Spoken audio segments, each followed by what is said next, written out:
That's when I first started watching. And, you know, it was FAMAS. It pretty much was, you know, you found that best gun. That's what you used, whatever it was in the title.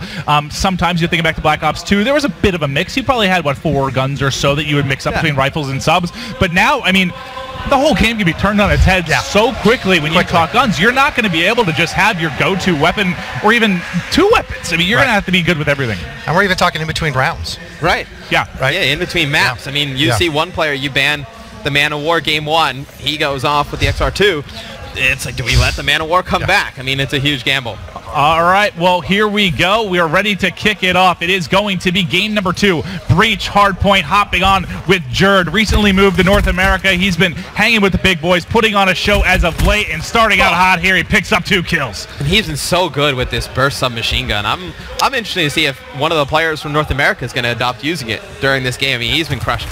He absolutely has, and a big part of why they were able to take game number 1. You know, you'll see, just going to blow up the map here. We're going to be moving towards the bottom. You'll see there's 3 players from the North American side in and around. They're going to be set up here trying to deal with the aggression that's going to be coming from the European players. Sharp had a player moving underneath him, able to catch him in the backside. There's the hip fire, able to clean one up, tries to turn and burn, able to get 2, and you'll see here, care package going to be ready. Yeah, Sharp's going to have score streaks in.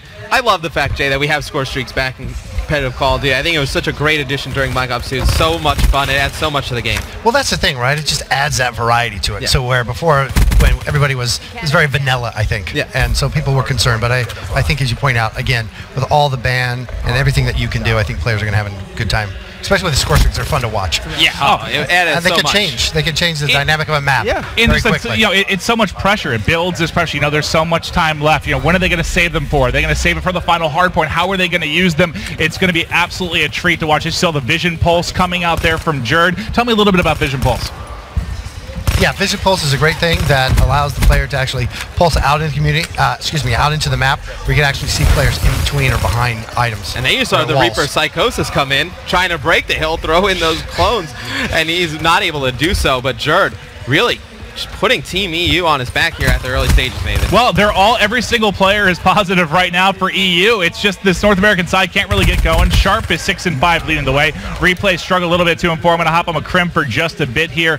Player for Optic Gaming, one of the most talented players in the game. You mentioned earlier he has the most tournament wins of anyone. I expect that to continue in Black Ops 3. You see accurate shots coming in there. He finds a second down to the left, not able to pick that up, but you do see he's got a turret working with him here on this left-hand side. And he loves this Vesper SMG. He was telling me in pregame, he's like, this is going to be my go-to gun. You see him just run into the hill, take out 2, and just such a high rate of fire. It's going to be great around hills. Oh, absolutely. You know, that, again, you put that weapon in the right person's hand. Destruction. And that was, I believe, a War Machine came in and just absolutely destroyed Replays and the War Machine's a favorite of everybody. Yeah, it's good fun. There's nothing about cleaning the hill with that. Yeah, it's always great to see players just bust out the War Machine, take out 2 or 3 in the hill, and it always comes in when you least expect it, right? I mean, Crim's in the hill, he takes out 2, he's probably really excited. Boom, you hear that. Well, but again, too, like knowing when that's going to happen, you don't know when it's going to happen. So as a player, your senses are, okay, who's controlling what door, who's looking at a particular angle to really make sure that doesn't happen. Yeah, and I like that there's balance to it. You know, does it seem like this one-shot explosive weapon is overpowered to some degree? But then when you don't carry it over, like Black Ops 2, let's say you had ammo left, you carry that over into the next spawn. Now, I mean, depending on the timing, if you pick a poor time to bust this out and you get shot and cleaned up, it's gone. It's wiped. So really, there's a lot of strategy of when to properly use these, and you've seen some really good use of it thus far in this series. And I think players will get into a flow with that, right? And again, like you said, it's still a little bit early on. So I think, you know, what we're seeing now today versus what we'll see in the first qualifier, you know, you're going to see a big difference. Yeah, very different. I think by the time you see the Purifier coming in there, I believe that was Crim coming in behind Sharp using it. Don't know if he was able to get one, but something else of note, you can see that the time and hill stack on the right-hand side, Maven. I love that. You know, really shows how OBJ players affect the game. Speaking of which, look at Jerd rocking the hill. He's got a minute 9 to his name. He's also 9-6, make it 10-6. There's 2 more pushing him. Can he clean him up? Hit markers for days. Not able to pick it up, but does get the assist. He's close to score streaks as well, so he played his life right there. Didn't want to dive into the hill. I mean, he has his ability. He has Vision Pulse. He gets score streaks as well. Jerd is going to be a force to be reckoned with. And there's another assist. He did get his first score streak. He's ready to go. You see he's going to just keep running around the hill, just taking players out, having a fantastic game. And you see on the scoreboard, nobody from Team NA going near the hill. You can blatantly see that now. Sharp's only got 6 seconds in the hill. Replays the OBJ player just hit 10. So Study doing a brunt of the OBJ work, and you can see it's really affected him. 5 and 16. So hard being a Slayer and then being thrown into the hill. Yeah, no, that's not where you want to be. No, those Slayers. Hey guys, I need some help. Where's everybody? Yeah, you got to imagine Study. He's question where his teammates are. Hello. And this is what we kind of wondered a little bit, because you have who's going to be a little overconfident coming into this. Obviously, the North American side, they're just going to run around a little more individually, just try to rack up as many kills as they can, and still think they can get the W. Whereas if you're the underdogs inside the European All-Stars, they're banding together. They're playing much more as a team, and they're absolutely crushing right now. They're up 107 points. And you see a player like Broken, who's been over the course of Call of Duty, standstill AR Slayer. Right now, 16 and 12.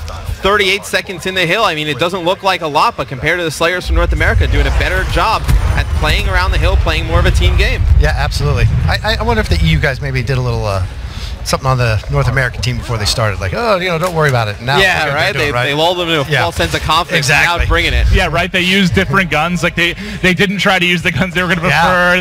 Their picks, their bands of protects were completely different than what they want to do once the series starts, and now they've completely caught them startled. But this is what's going to be great.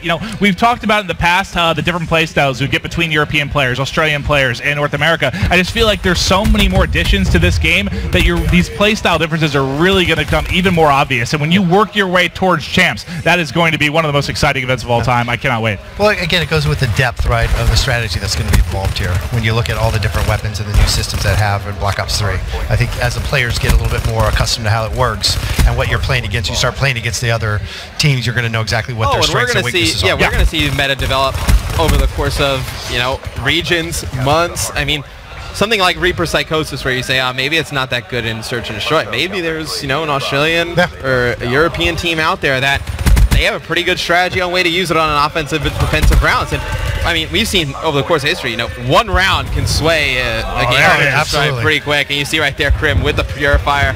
Jay, that thing looks beautiful. It's so fun. It's so fun. But again, to your point, we've even seen it change over the course of yeah. Both going to come through torching each other. That's what you want to see. That's great. Kids, do not try that at home. No. Well, you want them to try it. That's right. No, seriously, play it. Yeah. No, that was wild, though. You see Boat just battling it out there with the Purifier. Incredible stuff coming in. I believe they actually traded that there. But look at the massive lead building up. It's now a 130-point advantage. 3:22 left on the clock, and they're just running away with this one entirely. Is there anyone you want to watch right now? Because everyone on the European side's going off. We should stay on with Power. I mean, he had a very good game one. Game two, 24 and 14. A minute and 49 in the hill. Doing it all. He's doing a lot of heavy lifting right there. Just an unbelievable performance here. I think this is pretty shocking. I guess I could see the uplink to a degree just because we've kind of been watching that over the course of the past day or so. But the hard point, I thought this would be one where the North American roster would completely run away. I thought Krim was going to drop 700 kills typically in game two, but they're still lagging behind a bit. A part of that is going to be replays and Study. 9 and 21 and 10 and 26. Well, Study's got a minute and 11 in the hill. That's true. He's a guy in the hill. He's just living in there. Yeah, he needs his teammates to surround him, just form a perimeter with assault rifles and lock it down. But Team EU, Maven, 250 to 118. Unbelievable. I mean, what is there something that stood out for you the most? I mean, I know there's not a ton we can talk about tactically just because these aren't actual rosters. These are all-star lineups. They're out here. They're having fun. They're having a good time. This is, again, more for bragging rights. But what stood out to you was just last week you got to see Eyes On. Looks absolutely amazing. Beautiful graphics. I can't wait to get on this one. But also S&D, a game type that I can't wait to watch develop in this game, because you got to think with all these new features, with the specials, with the classes, with the picks and ban, it is going to be unreal. I think it's going to be the most diverse S&D we've ever seen in the history of a Call of Duty title. Without a doubt. I mean, I think that Search and Destroy coming into this game with the ban and protect, it's got the most opportunity to really flourish from game to game. Yeah, look, it's going to be exciting because I think, again, when we start looking at some of those abilities that you can use, the vision pulse, etc., you're starting to look through walls, who's in where the bomb site is, yeah, it's going to be awesome. Well, looking back now, Jay, back to Black Ops 2, league play, made quite a name for myself. In the Masters division. I was Twitter. I was probably a top 50 player.